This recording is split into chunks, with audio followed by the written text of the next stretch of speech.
We all have bears at home. We drink vodka in the morning and we play balalaika every single day. It's all correct. Yeah. No. No. I personally, my bike was stolen twice by a bear. So yeah, it's a very severe issue in Russia. So, yeah, and there are to this day, there is no such logs that they will not break. So You're not that's DJ a- Khaled. Stop it.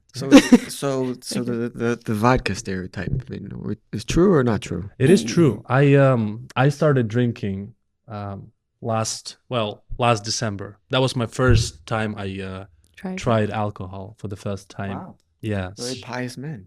Sorry? You're a very pious man. So yeah, by the time I started uni, I remember having all those socials with my basketball team, and I remember I had this guy. He was Macedonian, but he was coming from Canada. I think he was born and raised in Canada, but his origins are from Macedonia.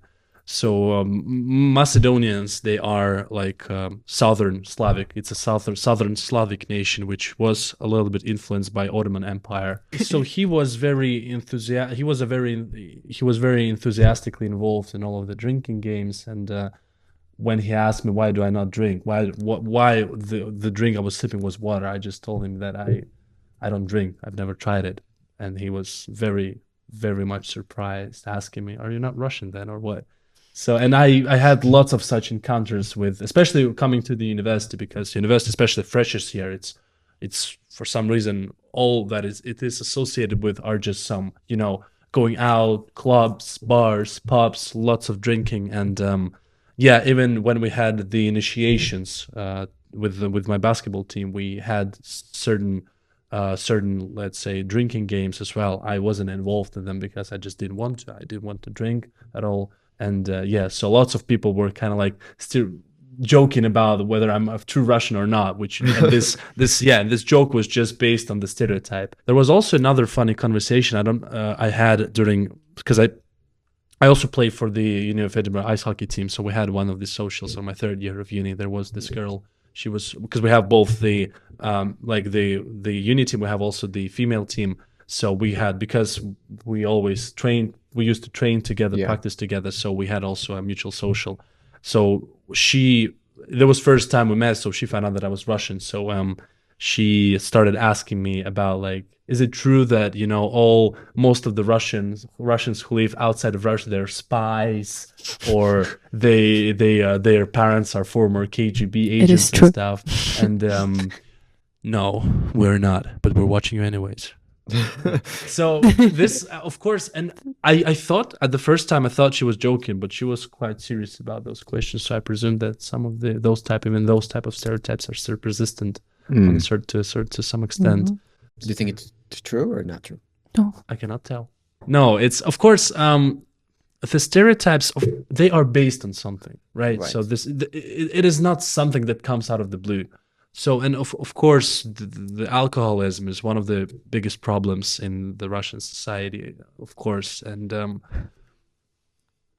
even if, for example, we take a look at the modern, movies, series, we were just recently talking about that with Polina, that you just don't see a table during the celebration with no alcohol at all. It's just like so deeply, it's so deeply put into lots of European cultures.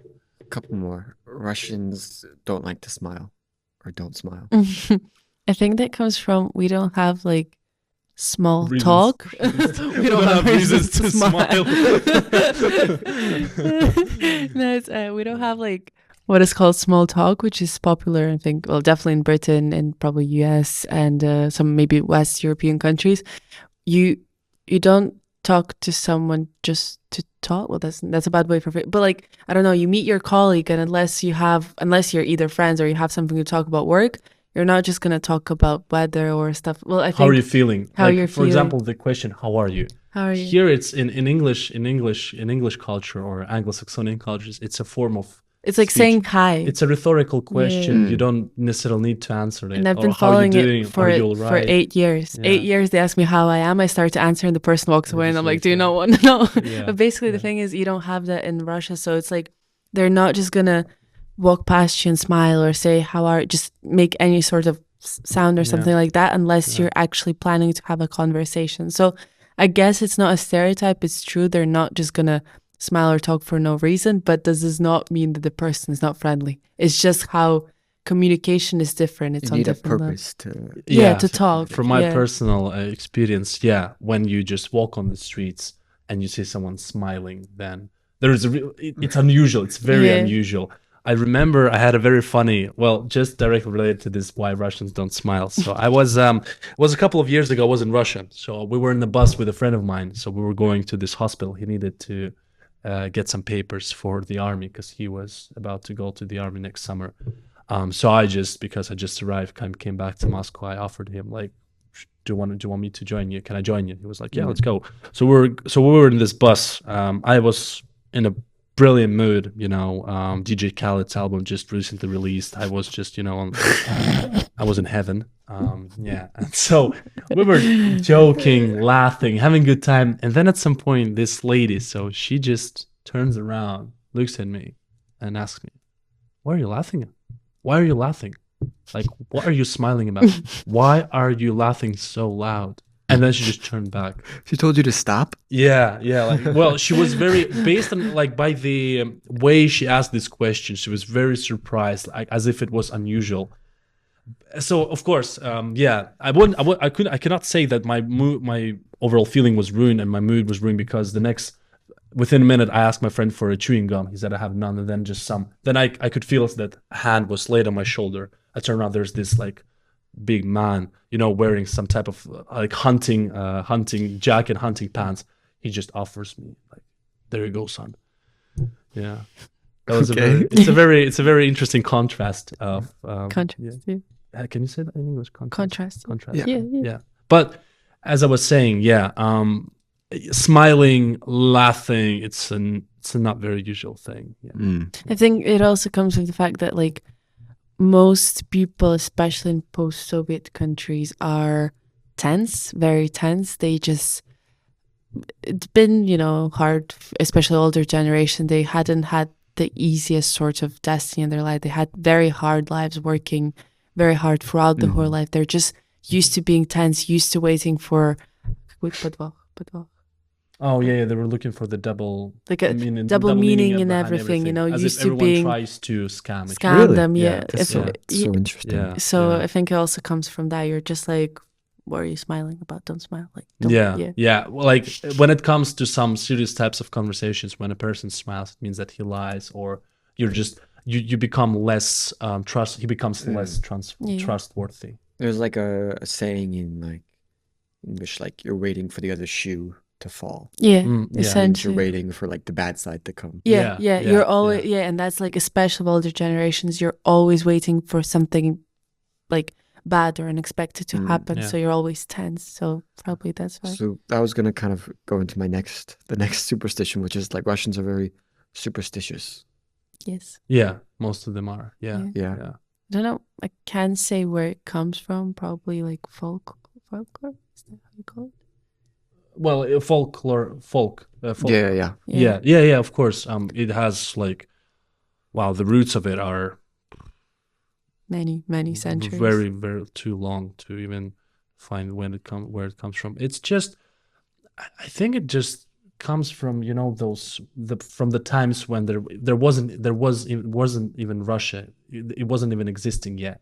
We had, you know, those like various like kingdoms, like villages where the locals were living, and you know, they started noticing certain patterns. For example, when a entirely black cat crosses the road, then something bad gonna happen if you keep going the same road, for example. And maybe based on those patterns, it just became inherent. Like why it stayed, we don't know, but it just stayed. It's true. So like, give me an example of like a superstition that. I have go.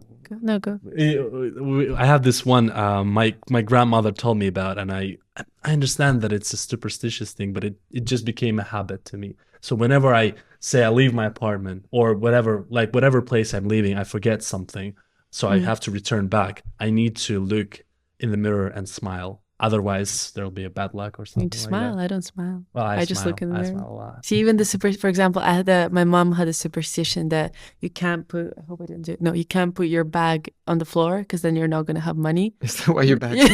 And see, like I'm programmed into that. But like when I ask my Mine friends, is on the chair. Oh. when I ask my friends, like some people know, some people are like, what the hell is that? So even between the Russian communities, you have different superstitions, different things that people believe in. So Yeah. I don't know. What was I didn't catch it. What was the mirror thing?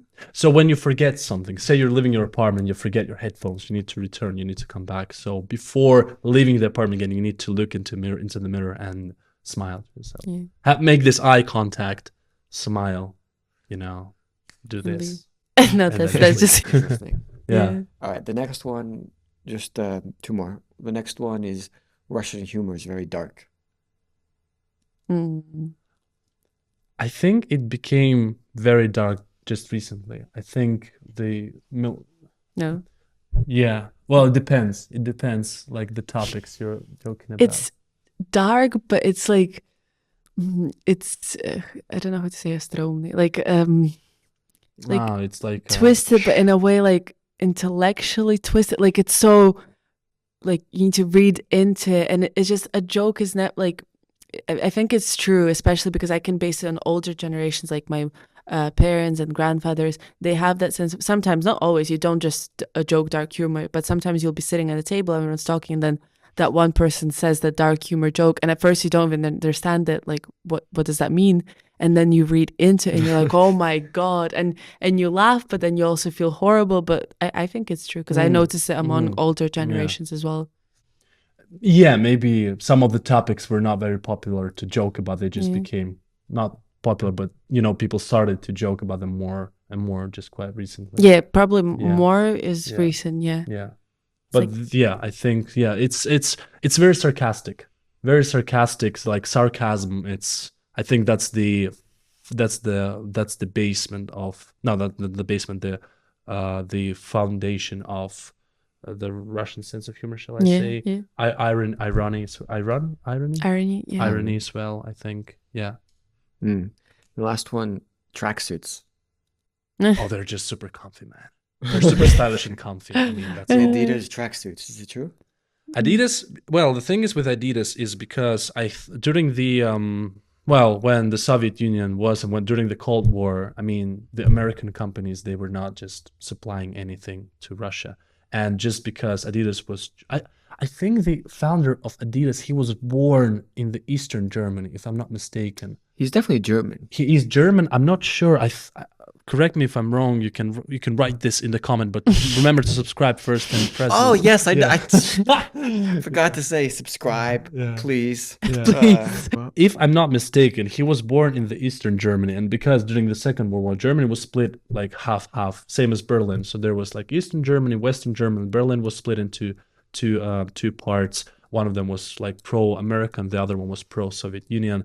So I think because of that, when Adidas was founded, just because the overall production of goods, it was not.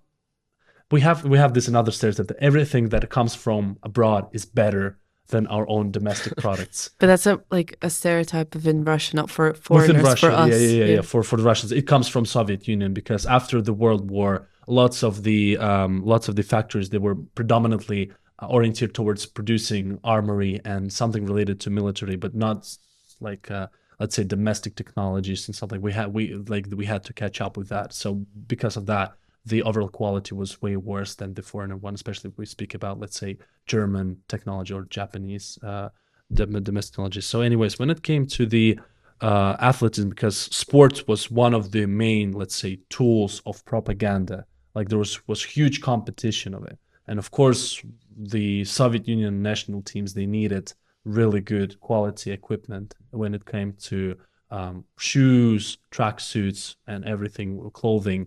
And Adidas had no problems at all with supplying this to Soviet Union. So I think there were, and of course it was very expensive. It was super expensive, and so during Soviet Union, only very rich or wealthy people actually could wear and own Adidas tracksuit. Lots of them was brought from abroad. And but in the 90s, you know, when the Soviet Union collapsed and the borders were open, um, I guess it already had this kind of like brand image, that it only, you know, the wealthy and rich people were able to wear it and afford it. Maybe that's why lots of people started, you know, buying and bringing over, like importing Adidas tracksuits, and then it just throughout time became part of the culture, I think. And Mm. Adidas just in generally, well, before the war started and they had to leave the market, it just had a better, let's say, business relationship with the Russian market. Mm. Yeah. Hey there, if you like this video, please remember to hit the subscribe and like button if you want to support us and to stay up to date on all our latest videos, which we release daily. And if you want to be a guest on this show, you can find our contact page in the description. Thank you.